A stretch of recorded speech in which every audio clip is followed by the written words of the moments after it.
This is the story of how British interests abroad spread the English language and how it was changed and recharged by its foreign adventures.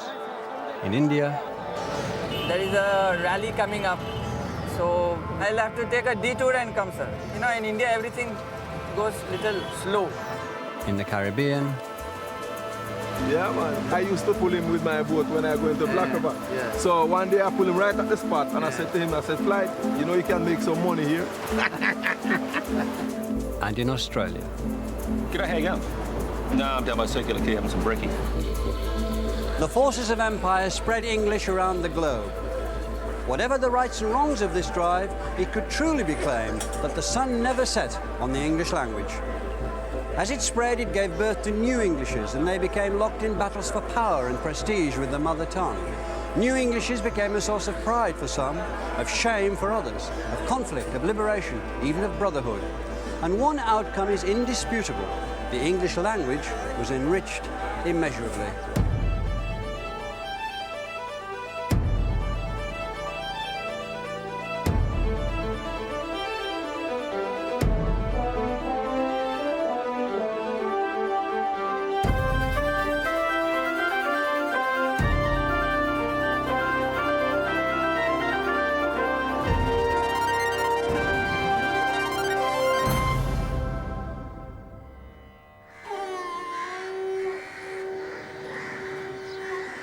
In India, English faced a country of intense and elaborate civilizations, a magnificent empire, initially much greater than its own. And it faced an enormous challenge if it was to establish itself in a country which today boasts over 1,000 million people and 200 different languages, including Hindi, Sanskrit, Bengali, Gujarati, Marathi, Punjabi, Kashmiri and Urdu. But establish itself, it did. And here in Calcutta, the signs are still, literally, all around me.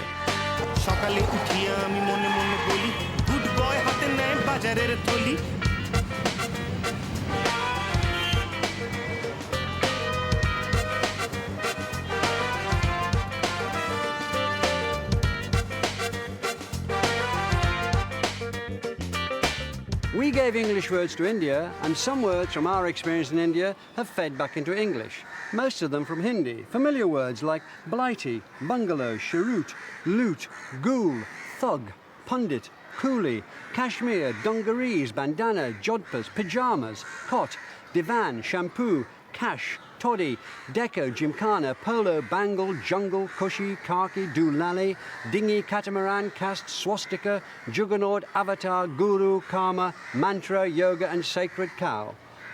All these and many more were adopted from the subcontinent.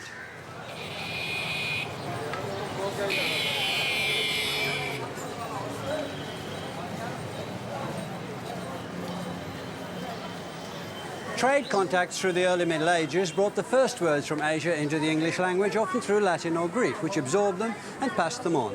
Words like pepper, beryl, ginger, panther, sugar, musk, sandal, camphor and opal all seem to have their roots in languages spoken on the subcontinent, and especially in Sanskrit. But the close relationship between English and India really began at the start of the 17th century, when the East India Company was granted a monopoly charter to seek out and trade with the rich spice markets of the East. This was a collision of cultures between the British merchant adventurers and the potentates of Oriental society. And in order to prosper, the English had to learn the lexicon of power and degree and to curry favour. Obsequiousness mattered. The English at that time were amateurs in class and social distinctions compared with a culture which included Maharaja, Mandarin, Nabob, Shah, Mughal, Khan, Raja, Padishah, Lama, Sayyid, Sultana and Maharani. The English had to kowtow and learn Bengali and Hindi to survive, and they did. In India, after years of negotiation, begging and buttering up the Mughal rulers in their own Persian tongue, they were allowed to set up trading posts, factories at Madras, Bombay, and amid the opulence of Surat.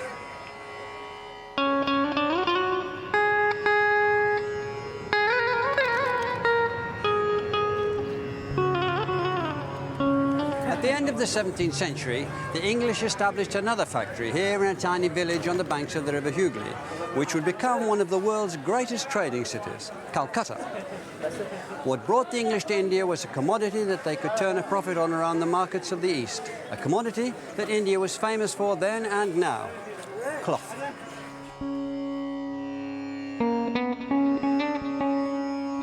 In India, the English found a variety of brightly coloured printed and woven fabrics. Delicate muslins, chintzes, calicos and ginghams. When these reached Britain, they became an instant success and their names as familiar as they are today.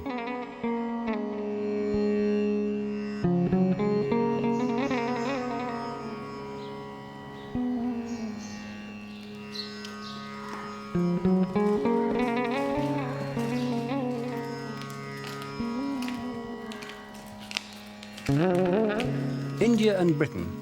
It was the start of a relationship that would be enduring, passionate, and often marred by misunderstanding and violence.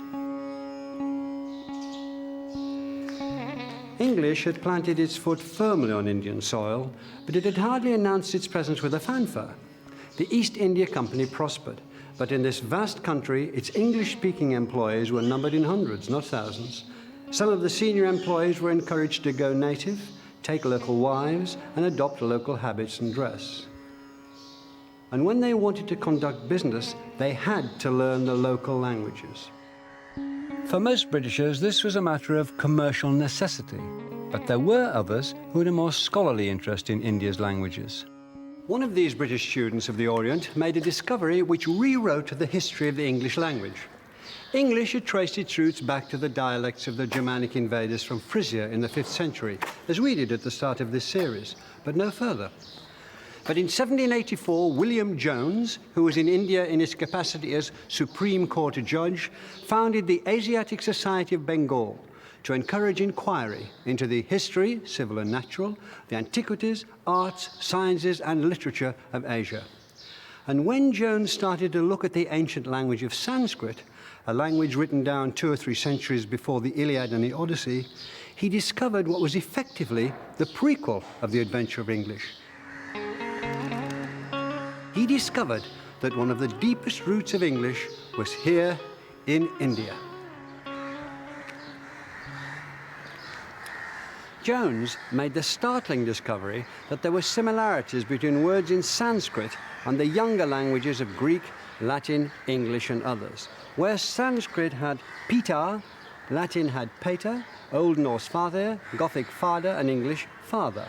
The Sanskrit brata, Latin frater, German bruder, Slavic bratu, Irish brother and of course English brother. Even the forms of verb looked similar. English am, Old English yom, Gothic im, Latin sum, Greek emi, Sanskrit asmi. English is, Gothic ist, Latin est, Greek esti and Sanskrit asti. Jones decided that this was evidence that they were all descended from one Indo-European language, and his work was the foundation of modern philology, the study of languages.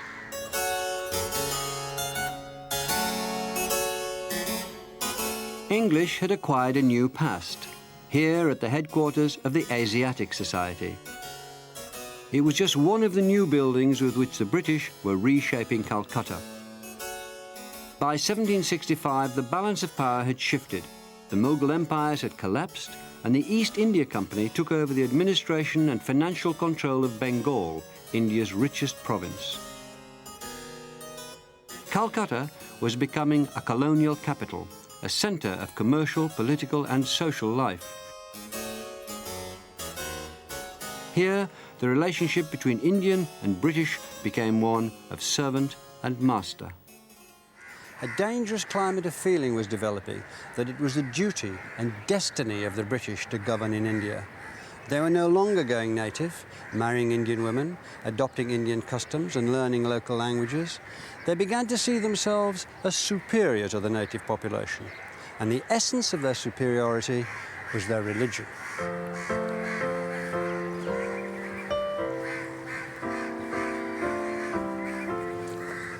In 1813, the Foreign Secretary William Wilberforce told the British Parliament that they were morally obliged to change what he called India's dark and bloody superstition for the genial influence of Christian light and truth. The British had looked at India and had decided that the Indians just weren't British enough. In the interest of their happiness and for the good of their souls, they needed to be converted to Christianity and Western morals. A string of missionaries headed east to devote themselves to this work. In order to teach their religion, they set up schools, and they taught not in the languages of India, but in English. There were Indians who welcomed the establishment of English language education, recognizing that it could give India access to modern Western thought and scientific knowledge. But what happened next went beyond education. A new English language policy changed Indian society and its relationship with the British forever. In 1835, Thomas Babington Macaulay, writer and member of the Supreme Council in Calcutta, wrote his famous or infamous Minute. In it, he laid out why he thought the teaching of English, rather than any Indian language, should become official government policy. He summed up, "The dialects commonly spoken among the natives of this part of India contain neither literary nor scientific information, and are, moreover, so poor and rude that it will not be easy to translate any valuable work into them. The claims of our own language it is hardly necessary to recapitulate. It stands preeminent even among the languages of the West. I think it clear that it is possible to make natives of this country perfectly good English scholars, and to this end, our effort ought to be directed." Today, that sounds astonishingly patronizing. It sounded so to many at the time. English would be the imperial language of India. There were some who welcomed it and saw it as a window to a bigger world, and they still do. Others who resented it as an intolerable imposition, and they still do. This English education would only ever be for a minority of Indians. Macaulay's intention in creating these good English scholars was to create a new class of Indians whose knowledge of the English language and ideas would make them loyal to their colonial rulers, a class who, he said, would be interpreters between the few thousand British in India and the millions whom they governed. These were the clerks of the Indian civil service, who are known here as writers. This huge building behind me, the Writers' Building, was constructed to house them. From here, hundreds of thousands of instructions dealing with law, finance, health, commerce, and the nuts and bolts of government were issued in English. From here, the British, through English, ran India. As the 19th century progressed, the vast continent was opened up. British colonizers, engineers, surveyors, doctors, planters invested their lives in the adventure. British civil servants, working with their English-speaking Indian writers, administered it.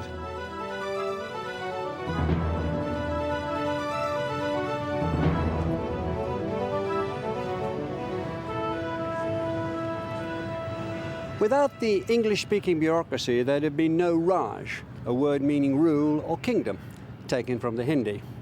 English was institutionalized now in India. It was part of the fabric of government. It was the language of preference, the language of prestige, and English, as often, was changed by this encounter. I stand under the shoes of my client and only seek to place my bone of contention clearly in your... Over time, the English spoken by Indians became a particular ornate form. Babu English, it was called. Your Honor will be pleased enough to observe that my client is a widow, a poor chap with one post-mortem son.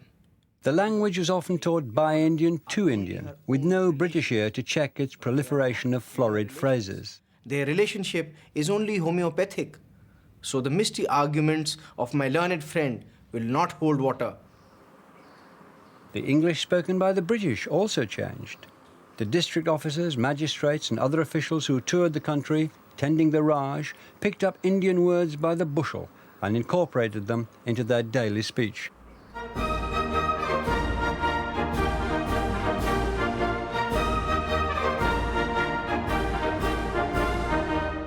The British Army particularly relished picking up Indian words. They prided themselves on being able to bolo the Batatora, meaning to speak the lingo a little. Or perhaps they were banged up to the eyeballs, stoned on bang, in which case they might need a word with the Amen Walla, the chaplain, and find themselves facing Tory Pichi, which meant delayed repatriation, and was taken from the Hindi words for a little later. The slang was so prolific that it needed a dictionary. In 1886, this great glossary of Anglo-Indian colloquial words and phrases was published, almost 900 pages of it. Here's khaki, taken from the Hindi for dust-coloured, meaning a light drab cloth. The dictionary notes that it is said that it is about to be introduced into the army generally. The dictionary has the curious title Hobson-Jobson. As the book explains, this is another army term, a corruption of a phrase shouted by Muslims in a procession. There are plenty more examples of the way that the British adopted and altered Indian words. Chapati entered the English language as chow patti, perhaps with an echo of patti, or even a cowpat pushing it that way. The Indian plant kawanch, which has irritating hairs, became cowich, and the fish kakap became kokup. Allahabad became known as Isle of Bats. Bazikana, stale food, or yesterday's dinner warmed up, became brass knocker. Brinjal, aubergine, became brown jolly. And the great killer, cholera morbus in Latin, became the very English Corporal Forbes.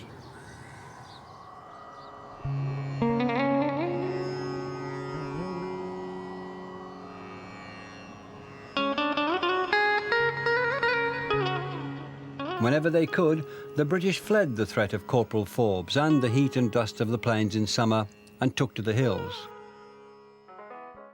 In and around hill stations like Darjeeling, army officers, civil servants and tea planters built a little England, where they could take tiffin on the veranda with their memsahibs or sip a chota peg as the sun went down.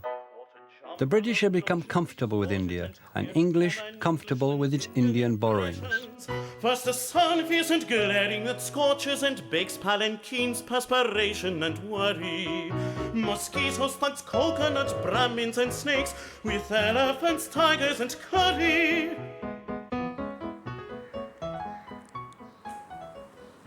But while the English enjoyed their dominion, the seeds of Indian nationalism were being sown in meetings in this room and rooms like it, where the pioneers of Indian independence used to gather. Nehru himself, the young Nehru, used to come to this room. This was the unlooked-for fruit of Macaulay's Minute and the education policy that had brought the English language to the Indian people. As well as words, they'd taken on ideas, Western ideas of democracy, self-government and freedom. And English had not only given them the theory, it had given them the language to communicate it to the world. Rudyard Kipling noted that many Indians claimed that they could run their own country, and that some Englishmen believed them, but only because the Indians put their case in what he called beautiful English, which made it sound credible. Kipling dismissed Indian independence as no more than a pretty idea, but it was more. It was persistent. The English language had inadvertently sowed the seeds of the destruction of the Raj. The British didn't see it coming. When the Viceroy, Lord Curzon, choreographed a spectacular durbar to celebrate the accession of Edward VII in 1903, India was still the jewel in the crown of the British Empire, and what or who could possibly dislodge it? 5 years later, one of the leaders of the independence movement, a lawyer called Mohandas K. Gandhi, wrote a pamphlet in which he complained about the imperial status of the English language in India. To give millions a knowledge of English is to enslave them. The foundation that Macaulay laid of education has enslaved us. I do not suggest that he had any such intention, but that has been the result. Is it not a sad commentary that we should have to speak of home rule in a foreign tongue?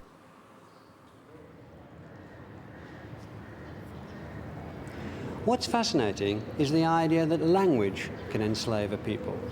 The British didn't much have slavery on their minds at that time. What concerned them was building a new symbolic capital, more than 1,000 miles away from here, to be designed by Sir Edwin Lutyens, a New Delhi. Had they still taken an interest in Indian languages and customs, they might have come across the proverb which said that anybody who tried to build a new capital at Delhi was doomed. It had happened 6 times already. It happened to the Raj. the Raj would be lost, and with that loss would come a move to oust English from India altogether.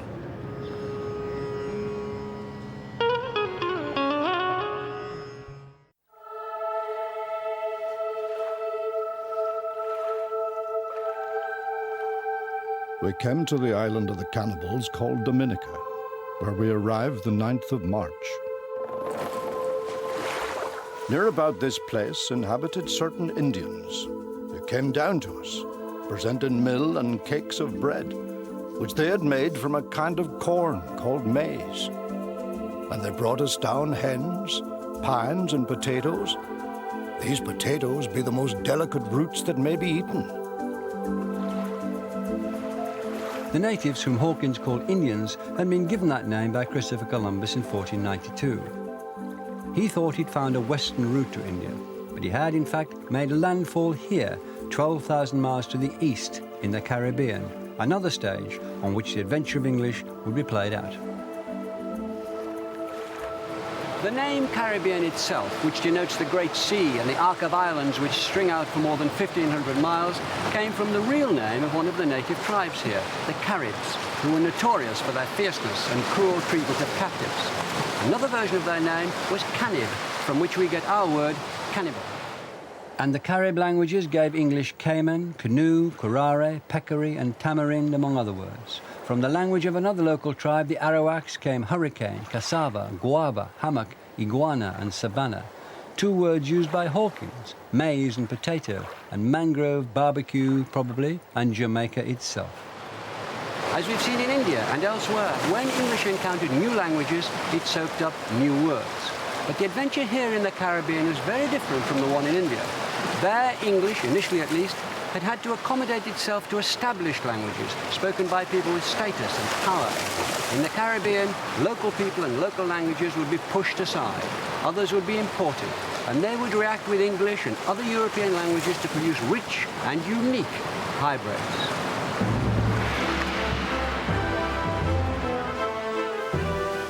English interest in the region had begun with attempts to hijack Spanish treasure ships by Drake, Hawkins and others, with the unofficial approval of Queen Elizabeth.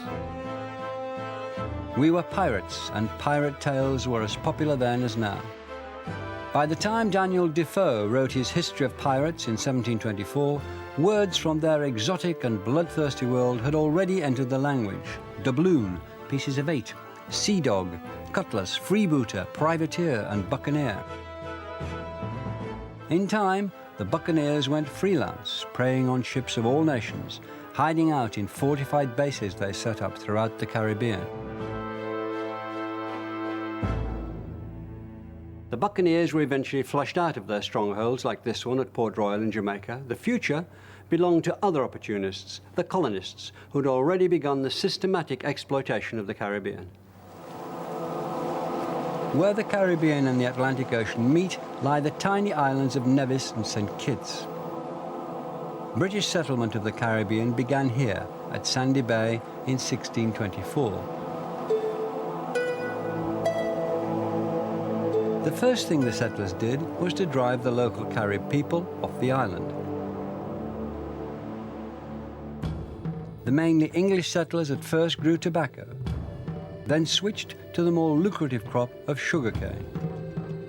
They needed labour to work in the fields and mills.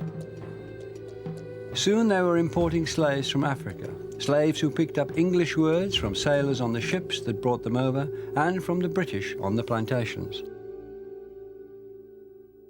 The English that was spoken on St. Kitts took different forms. There were many British servants and labourers, and they spoke in their own regional dialects. But those further up the social ladder, the landowners and their managers, aspired to something more refined. One 18th century plantation manager called James Granger put these aspirations into writing in an epic poem in praise of the sugarcane.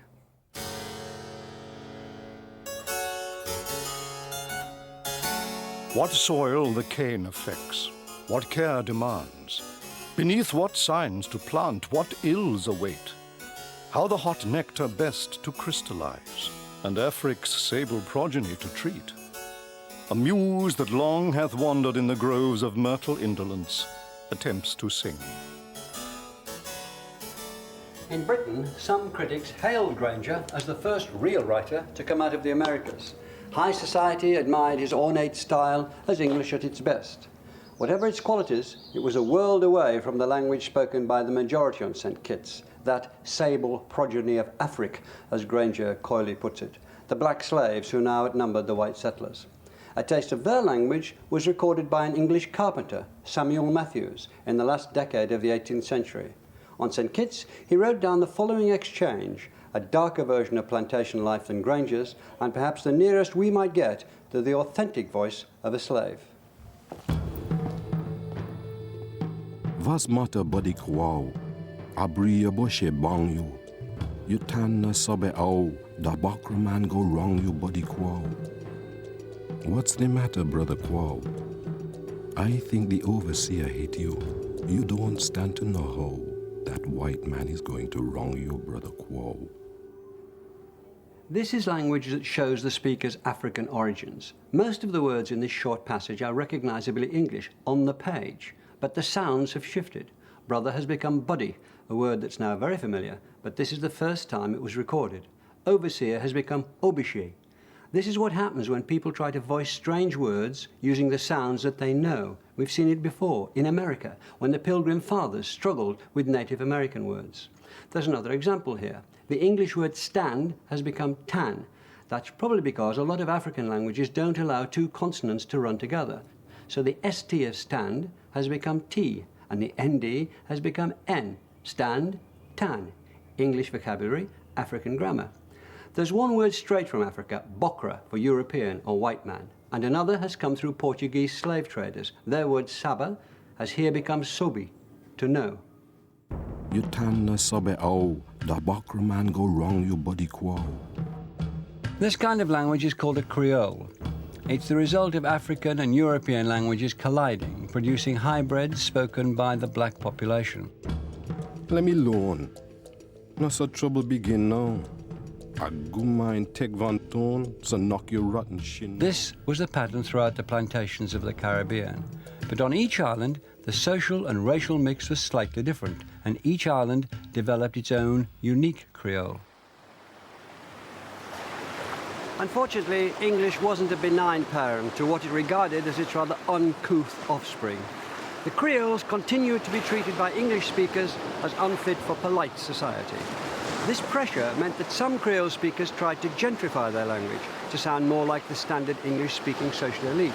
So, throughout the Caribbean, there wasn't just a division into two languages, with standard English at one end of society and deep Creole at the other. There was a whole set of variations across society. But however many variations there were, standard English was treated as superior, at least by white speakers. The original inhabitants of the island had been cleared by brute force or disease. English had moved in with the settlers, and now it had dominion over the other forms of language that it had spawned, at least for the time being.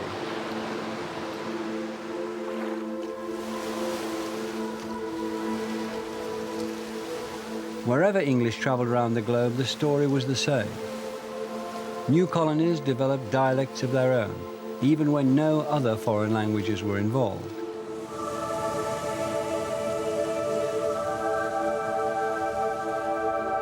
In January 1788, a fleet of 11 ships, commanded by Captain Arthur Phillip, sailed gingerly between these headlands, after 8 months at sea, to make landfall in the country which would become Australia. The place they chose to settle would become Sydney Harbour.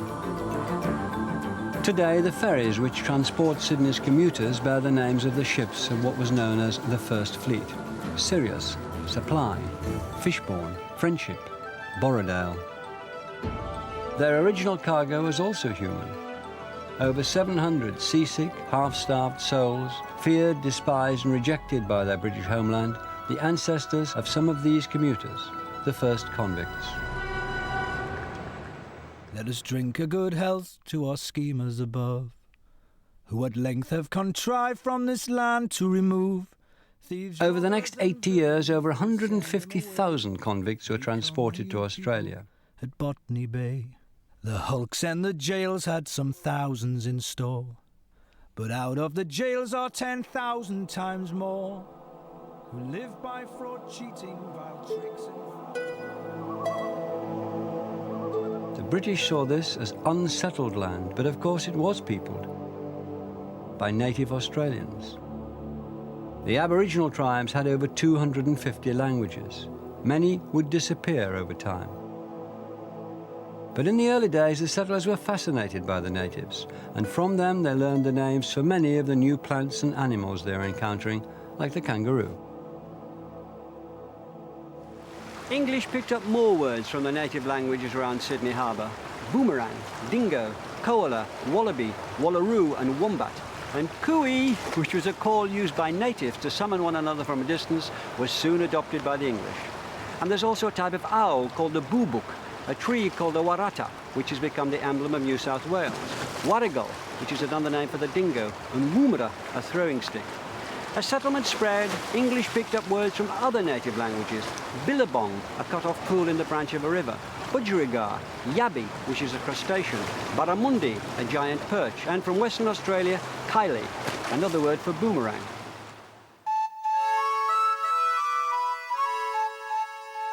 When Australian English developed its own character, which it quickly did, it came less from the relatively few borrowings from the native languages. Overwhelmingly, it was shaped by the regional and criminal background of the early settlers. Some words that we think are most typically Australian were actually imported. Dialect words that have died out in England but hung on in their new home.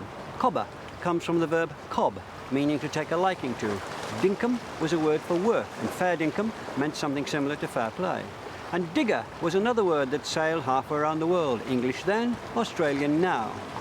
The new Australians got their most colourful vocabulary from the criminal slang of 18th century London, which was known as flash, or kiddie talk. Kiddie from the verb to kid, as in to cheat or to fool. Some of the words they used are familiar to us now. Chum, meaning a fellow prisoner. Swag was a bundle of loot.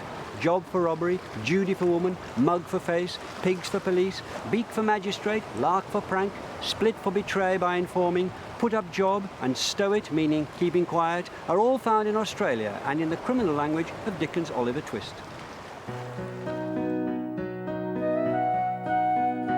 It didn't take long for tension to develop between the prisoners and their descendants and the other British immigrants who'd come to make a new life in Australia and were forming the colonial establishment. People like the MacArthurs, who settled here at Elizabeth Farm near Sydney and invented the Australian sheep industry. These British incomers were known as sterling, and they spoke the language of the home country. The people born in Australia were known as currency and spoke the local dialect. At Elizabeth Farm, male convicts were assigned to labour in the surrounding fields, females to work as servants in the house and kitchens. Social divisions continued, defined by language.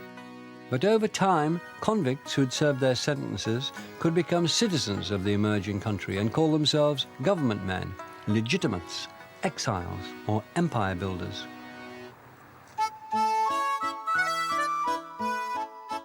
By the 1880s, immigrants were outnumbered by native-born Australians, and Australian English was in rude good health.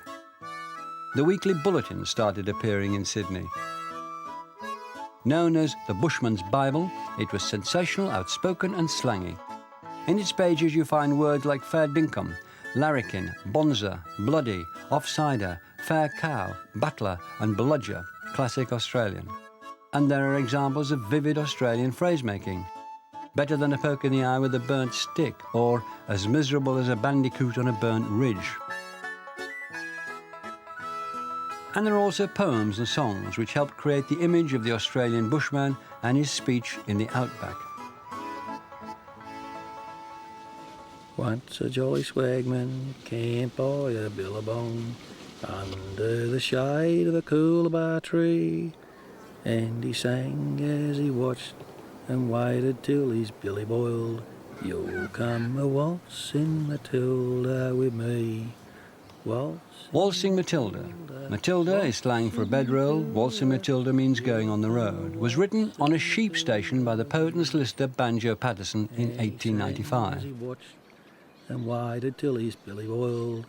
You'll come a waltzing. With its mix of words from English convict slang like swagman, meaning a drifter, and from Aboriginal languages like Billabong for pond and Coolibah for eucalyptus, Waltzing Matilda encapsulates the essence of Australian English at the time. And in the figure of the swagman, who'd rather die than be taken prisoner, it captures an attitude, a contempt for authority, which would become a national trait. You'll never take me alive, said he, and his ghost may be heard as you pass by that billabong. You'll come a waltzing Matilda with me, waltzing Matilda. But while the Australian vocabulary grew and Australian phrases were coined, Australian English didn't get official respectability. In 1926, the Director of Education in New South Wales could still write, It is sad to reflect that other people are able to recognise Australians by their speech. Most unfortunately, a variation from the accepted standard is along lines which are harsh, unmusical and unpleasant to the ear. Teachers must do their utmost to check this development away from standard English. All nations have their symbols, and Australia is well served by Sydney Harbour, this day fit for a queen, their queen. As for New Zealand... The English language had sent its slang and its dialects to a new country where they developed a personality of their own. But standard English was keeping them in thrall. The ways of speaking in Australia formed a rigid social hierarchy. The broad vowels and slang were at the bottom. Standard English, Queen's English, was at the top. The convicts might have thrown off their physical shackles, but the local language wouldn't lose its chains until the late 20th century. Just as in the Caribbean, English was still keeping its children down. But all Australia was eager for a sight of this young woman. Here, too, it was the first time that the reigning sovereign had landed on Australia's shores.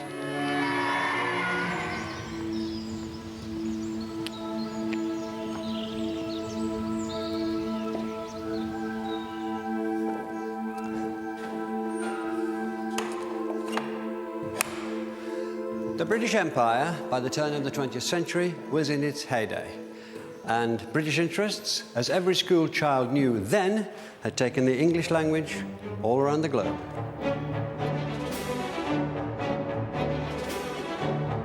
The spread of the language was inseparable from the growing feeling of superiority which marked the empire and its people.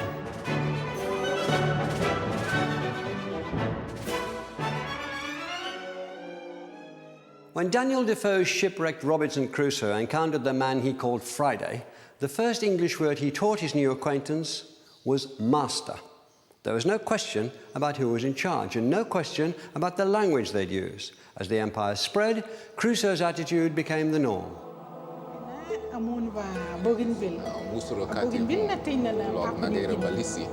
Around the world, English pushed hundreds of local languages aside. In some cases, it could be said to have killed them off. Less than half the Aboriginal languages survived, and they now face extinction. North American languages also suffered, among them Lakota, the language of Sitting Bull and the Sioux people. Did you speak Lakota to your grandfather? You have to. Otherwise, he wouldn't understand me if I start speaking English. Did you enjoy learning English? We have to learn the English. And if we speak Indian to each other, then both of us have to go up to the teacher's desk, and she makes us stand in front of her. She gets this big ruler, about this long and this thick, and she slaps our hand, hits us till it's all red. Yeah. And they won't let us speak our language because I think they were trying to change us into white men. Julie Sitting Bull, wounded Horsechap. Sioux, Lakota, I spoke to Dolores Blacksmith in Chicago, but you don't have to go that far around the world to find examples of English bullying, no further than Wales. The military, political and social dominance of the English over the Welsh has always been reflected in their languages. When the two countries were united in 1536, there was no law actually to prohibit the speaking of Welsh, but no one who insisted on using Welsh was allowed to hold an official position. A prejudice against the Welsh had been established. It continued. By 1847, a Royal Commission declared that the Welsh language is a vast drawback to Wales and a manifold barrier to the moral progress and commercial prosperity of the people. And the Education Act of 1870 dictated that children would have to learn English. In schoolrooms like this, it could lead to unfortunate, even cruel practices. Welsh wasn't banned, but some teachers and schools outlawed it in the classroom. In some cases, a token like this, the letters WN stand for Welsh Not, was placed around the neck of any child slipping back into their first language. Child was encouraged to inform on child, or Welsh on them. That's where the term came from. And humiliation was used as a cultural weapon. Mae anodd I ddewis rhwng y ddoi o'r deg ar Cwynel nhw tŵr. Awr falle. I'n gweld yn eitha wyniad, beth yw'r fyny. In the last years of the 19th century, there was a push to revive the Welsh language. It was led by the future Prime Minister of Britain, Lloyd George. The National Eisteddfod continued to promote and celebrate Welsh language and culture. Bilingual signage and official literature were introduced in the 60s, so that today the Welsh language can be seen everywhere throughout Wales. But it's debatable whether all this has really been enough to turn the tide. In 1900, half the people in Wales spoke Welsh. By 1981, it was less than 1 in 5. The story seemed to be one of a long and irreversible decline, while English marched on from strength to strength. Just this year, though, surveys have shown that the number of Welsh speakers is increasing for the first time in 2 centuries. Welsh has found its way back into the schoolrooms, but it's still a minority language. 80% of Welsh people don't speak it at all, and its future is far from certain. But at least the days of the Welsh Not are over. And in Wales, as elsewhere in the world, English is no longer acting as a state-approved bully.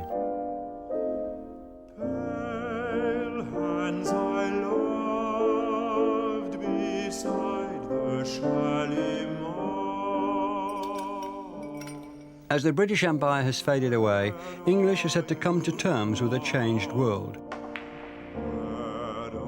reaching accommodations with local languages and with new political realities.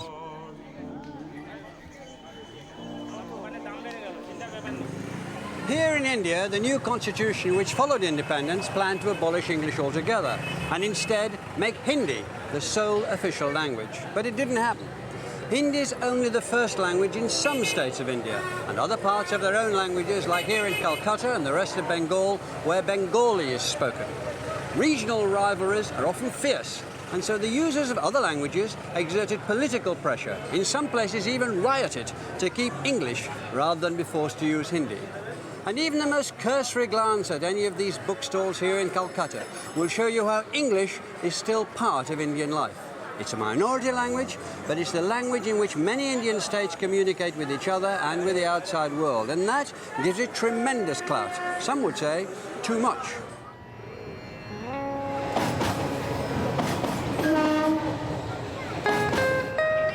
It's 7:30 a.m. in Calcutta.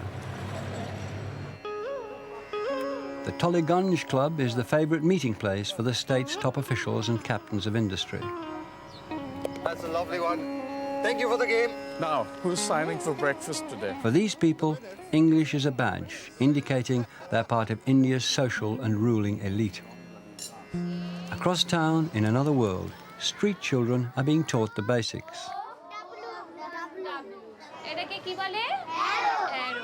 For them, English might mean a fingerhold, a scrap of advantage in getting a job against desperate odds. Across India, parents of all classes will make great efforts to make English part of their child's education.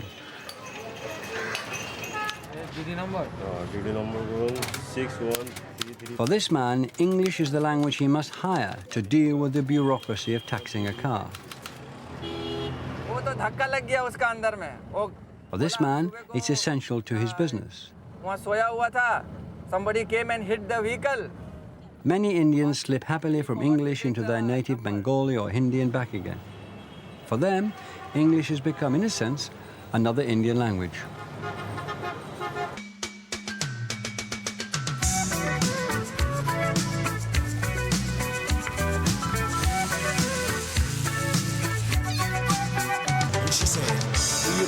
our land down under.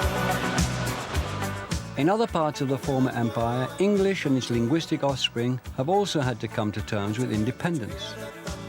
In Australia, it came late.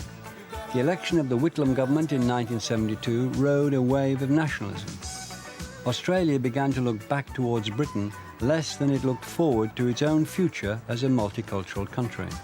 4 years later, the first Australian dictionary to be compiled in Australia reached the bookshelves, helping to legitimise the language and showing that Australia had cast off its cultural cringe and was ready to revel in its own distinctive language. This is the Macquarie Dictionary. In the D's alone, you find Australian words like daggy, meaning dirty or slovenly, from dags, the name given to the matted tufts of wool round a sheep's bottom. Deadhouse, a room in a hotel where drunks are put to sleep it off. Dello, a shortened form of delegate.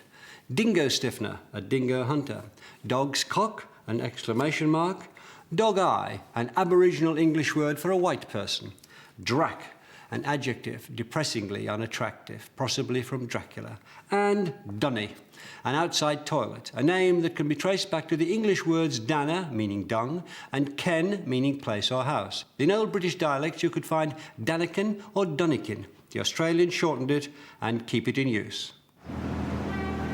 Vocabulary aside, Australian English has developed some distinct variations of its own. Could I hang up? Good. No, I'm down by Circular Quay having some brekkie.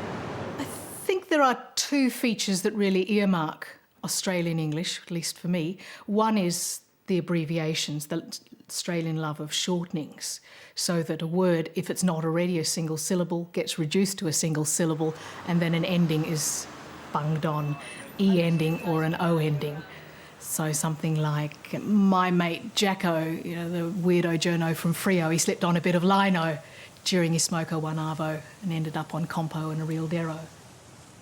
Another characteristic I think of Australian English is the sometimes called HRT. This is not hormone replacement therapy, but high-rise terminal. It's the Australian questioning intonation. So it really is like the rising intonation of a yes-no question, except that you find it on statements. How old was this boy? He's 24 now. Was it Phil? Yeah. No, what did she say? Well, I called her the Savo and Here in Australia, you encounter quite, well, amused, probably even hostile reactions now to British received pronunciation, Queen's English. People find them affected now and they're wanting much more to speak Australian English. Hey, you see this fella over here? It's his Bucks party. Born. No more.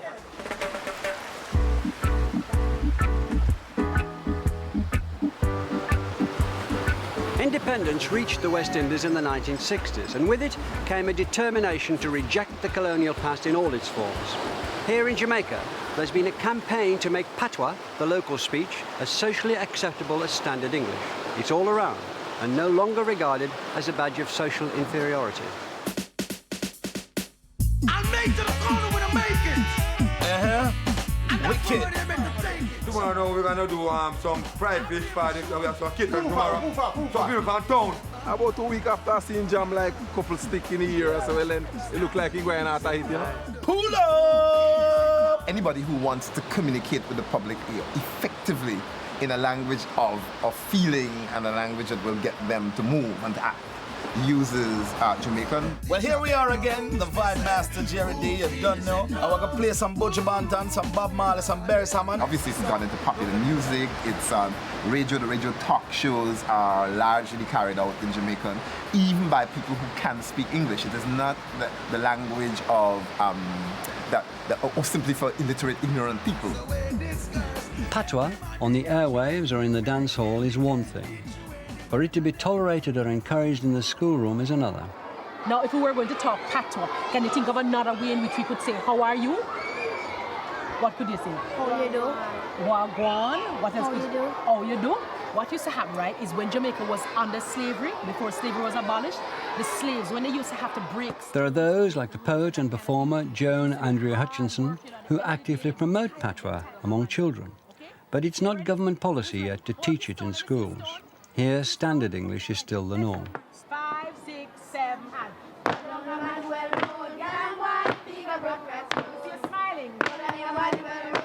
And there are those who argue that children educated in patois at the expense of English would be placed at a serious disadvantage in dealing with the rest of the English-speaking world. What would you say to that argument? I would say typical Anglo-Saxon response. The Anglo-Saxons seem to think that people can only speak one language, right? In fact, multilingualism, bilingualism is the norm. There's no particular reason why Jamaica will be cut off simply because Jamaicans use Jamaican, or the language that is popularly called patois, for purposes of organizing their lives internally and using English for international communication. But I think it's a mindset, an Anglo-Saxon mindset, in which English is the official language of Britain and the US, and it's also an international language, but that's an accident of history. Historically, English began its imperial adventure as an export from our islands. It spawned new Englishes, new varieties, that were at first despised by speakers from the mother country, but which grew into distinct national tongues as their speakers freed themselves from their colonial past. Today, English and its offspring stand side by side around the world in which English, as we'll see, has adopted a crucial role as a global language.